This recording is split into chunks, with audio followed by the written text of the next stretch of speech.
What are some of the things that you like? And I've really spent a lot of time down there because we just haven't had the time to take the family down there. What are some good things to do down in the Muskegon, Grand Rapids corridor? Yeah, absolutely. Well, Grand Rapids is just a great city, and I think it's, in many ways, it's an underrated city. People who have not spent time there don't really know how much fun it is, what kind of quality attractions there are there. It's a beautifully clean city. I mean, it's just got so much going for it. I mentioned the Gerald Ford Museum, certainly that. Frederick Meyer Gardens and Sculpture Park. There's a great story of a local couple, the Meyers, who have the stores, and they really wanted to give something back to the community, and they literally kind of built this attraction, beautiful gardens and sculptures, and in fact, Fred Meyer's often kind of hanging around out there, because he loves this place, and so that's a great attraction, and again, but I think it's also, to me, that's one of the great things about Grand Rapids too, is the kind of local community support by people who have done well there. They didn't move away and go somewhere else. They stayed in Grand Rapids. Right. They love Grand Rapids, and they're willing to put their money back into the community in so many ways. And so you see the same kind of family names repeating, on a lot of the facilities down there. But what a great contribution! What a great give back! Because these are people obviously in their business success, could have moved to New York City or Los Angeles or something like that, but they didn't. They want to be here, and so that's a cool thing. And of course, along the coast, we helped put together this Beach Towns group about 5 years ago, and it's 9 convention and visitor bureaus all the way from Ludington down to New Buffalo. And those are just, each one of those little towns is a little different, and they have a little different character, different kind of restaurants you might find or shops you might find, but such beautiful places along the lake there. So, and then of course there's the winery stuff going on in Southwest. So I mean, there's a lot to do over there, and I should plug our own website, because we, that's the kind of information we give is at michigan.org, and so we'd encourage people to check out our site and check out some of these great places. Very good. Michigan.org. Yep. That's very good. Okay, so let's talk a little bit about, we've talked about those types of things in some areas that would be outside of our traditional purview, because our listeners are from sort of Sault Ste. Marie to Rogers City to Traverse City, and sort of the heart of the tourism area, and I think people have a great understanding of the wonderful things they can do there. Tell us a little bit about what's been going on at Travel to Michigan and some of the objectives that you've been involved with. Well, two major things. One is, first, we are the state's official tourism promotion agency, and so most of what we do is marketing, public relations. We mentioned the Michigan.org website.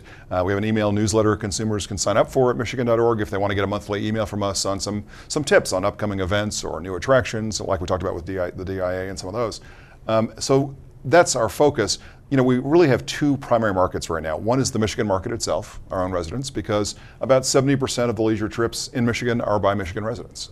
So that's an important part of the economy, the tourism economy, and certainly many parts of the state rely on Michigan residents. It's kind of the backbone of their business. But the other thing is out-of-state visitors. And because we've gotten the boost from the 21st Century Jobs Fund, thanks to you and other members of the legislature and the governor, we have some extra money to get into some new markets.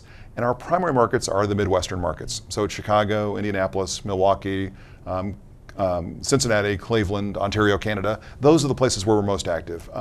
Those are good drive markets for us, easy to get here. I mean, New Buffalo down there at Exit 1 on I-94 is, literally about an hour and 10 minutes from downtown Chicago. I mean, it's almost suburban Chicago. So, depending on what part of the state you're from, different markets kind of make more sense. Whereas Detroit draws more heavily from Cleveland, and over further east. So, those are our primary markets. And the other thing that we were able to do is create this new Pure Michigan branding, and with this extra money that we got. And it really, I think, has captured. Certainly, the feedback we get from consumers is that the campaign has really touched a chord with the consumers. And I think that our agency, McCann Erickson, out of the Detroit area, was able to capture in a unique way the emotional equality of what Michigan travel is, and the kind of specialness of us as a destination, both in 2 ways. One is natural beauty, certainly, and certainly you're part of the state, one of the many good examples of that around the state. But so we certainly have the woods, the water, the lakes, the great, who has the Great Lakes experience better than us? Nobody is the answer. So we certainly have that, but it's also the other part of that Pure Michigan, what the brand means is authentically Michigan. And so it is places like the Henry Ford. That's an only in Michigan place. Right. Frederick Meyer Gardens is an only in Michigan place. As far as, and that's not natural, that's man-made. But so we see that as well. Grand Traverse Resort and Spa, whatever it might be. Certainly Mackinac Island, Grand Hotel. These are Michigan authentic experiences. And I think that's one of the things that, and certainly in northern Michigan, we have so many of the resorts and hotels and properties that are family-owned still. And you know, there's a term in tourism marketing or in tourism, the tourism business these days that I wish I'd invented, but I didn't. I just use it. I'm just borrowing it, but is generica. And that's an interesting one. And what it means is, you know, that feeling you get when you pull off any interstate, anywhere in America, right. and there's the same restaurants, same hotels, right. you know, and exactly the same experience. And I think that while we have some of that too, of course, we have a lot of experiences that are the opposite of that. They are authentically ours. And so that's our job, is to convey that to out-of-state residents through our advertising, through our PR, to get them to, most of our promotion aims them at our website at michigan.org, to get them to kind of check that out, see what Michigan has to offer, and then of course travel here. Right. I've always heard it as Anywhere USA, but I like generica better. Yes, exactly. Are there any particular trends that you're seeing out there? Well, the internet has changed the travel business like so many businesses, and in fact, we don't promote a phone number very much anymore. We know that from the research that nearly 85% of U.S. travelers now use the internet. I mean, so it has become and you can convey so much more via the web than you can over a phone call, for example, because on the web you have moving video, you have images, photographs for people to look at. You've got all these, you can do a lot better kind of presenting your destination on the web than you can if you call a toll-free number, and have to wait for something to come in the mail. We still do that, but again, it's less and less all the time. And the internet's changed the business in a couple other ways. One is the booking time. People now are used to, trip planning. In fact, I was with Ken Hayward from the Grand Hotel this morning, and he was again kind of making the point that, people used to book Grand Hotel trips 4 or 5 months out. Now it's 4 or 5 days out sometimes. People, the cycle has just been so compressed because consumers have gotten so used to just jumping online, checking out, see what's available, what the price is. Yeah, I'll go tomorrow. I'll go Thursday. I'll go a week from tomorrow. But so certainly for domestic trips in particular, close by trips, neighboring states, your own state, that has really changed things dramatically. The other thing is, the other kind of seismic change that's still rippling through the tourism business is the boomers retiring. That's really just getting started. But there are, it's going to be the richest generation of Americans ever in retirement. They're retiring younger in many cases, so they're going to be affluent. They're going to have free time, and so there's going to be a lot of competition to get those boomers to travel to your state or your city or whatever it might be. So that's another trend that's going on. So are you sort of trying to research that? Absolutely. Okay, so in the sort of over the horizon for our listeners, 5 years from now, what do you think?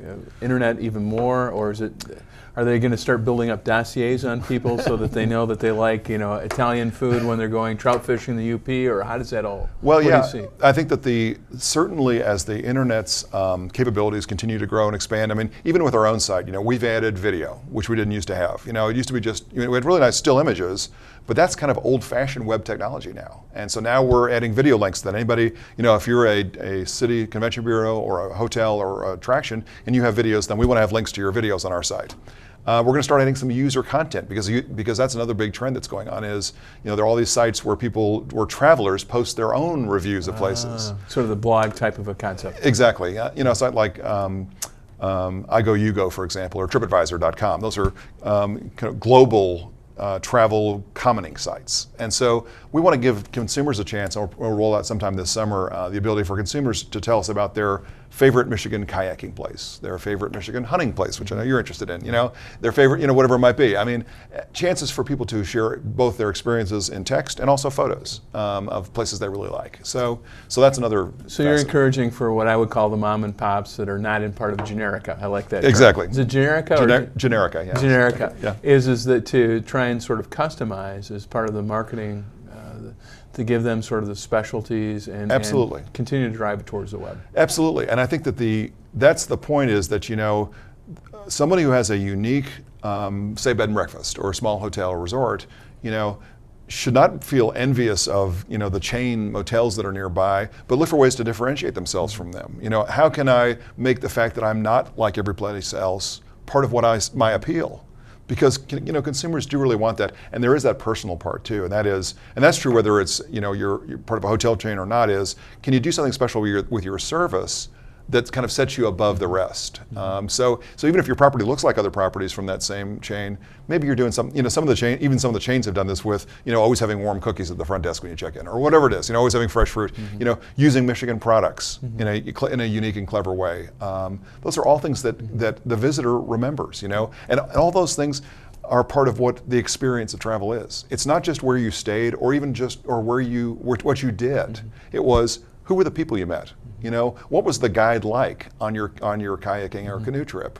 That personality can have make a big difference in how positively you view the trip or not. You know, as that person. Right. Very good.